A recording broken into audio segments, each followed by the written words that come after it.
fifth race on the program is a 89 handicap. It's over 1,600 meters and it's at 20 to 3, 14:40. Competitive race, few and with chances. One that hasn't got a chance because it's scratched is horse number 3, Peaceful Day. That's the only scratching at this early time of recording, early Friday morning. Scratched is number 3, Peaceful Day. Graham, I'm looking forward to watching this race. Well, I like to watch every race, but in particular this one, because there are a couple here that have got bright chances as far as I'm concerned.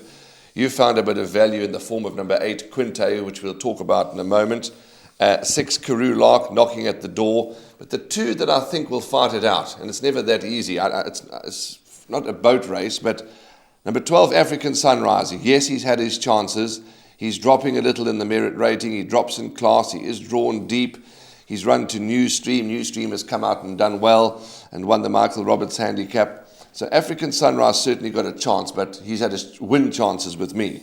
13, Bayview Express. Yogus Governor has his horses in a good space. First run is a gelding. He's raced twice with blinkers, as he does again on Sunday, and he's done well in the headgear.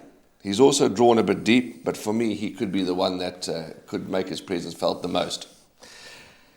Both 12 African Sunrise and 13 Bayview Express, as you mentioned, have chances.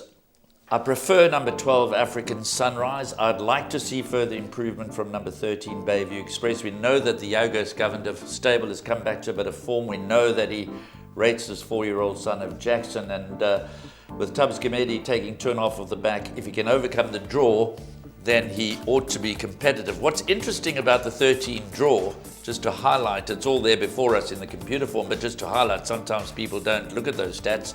The 13 draw over this course and distance has yielded the highest percentage of winners to runners over all of the other draws. Admittedly from a low base, but that's quite interesting. But I think Karoo Lark sets a standard here for me. I think he's ready to win. He should be very competitive.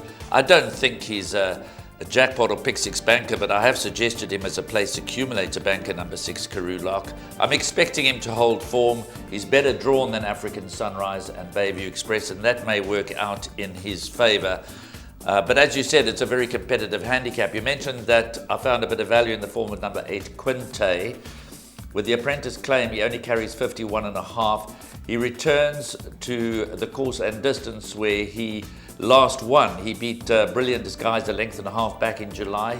So he's only had one run over the course and distance. He won that, and off a low weight of 51.5, number 8, Quinte, could be the value in the race at 7 and 8 to 1.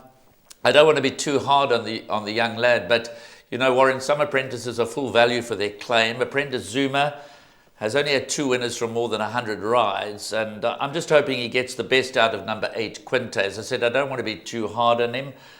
He needs the opportunities to put those stats right, and I think he's got a very competitive opportunity here on number 8, Quinte.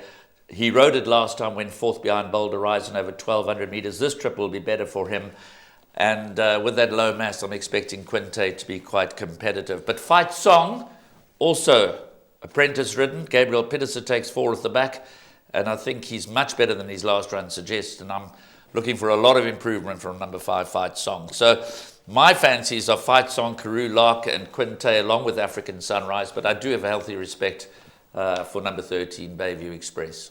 Before we wrap this race, Graham, let's just get your opinion on one other runner who we haven't mentioned.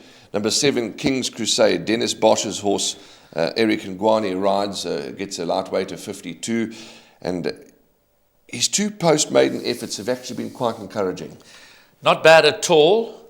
He's certainly holding form well, and it wouldn't come as a major surprise to see number 7, King's Crusade, win. In fact, he's quite well respected in the early market exchanges. He's second favourite at 9 to 2, along with number 12, African Sunrise. The early favourite is number 6, Karoo Lark, at 7 to 2, following the scratching of number 3, Peaceful Day. So yes, King's Crusade also has to be considered for all exotic plays.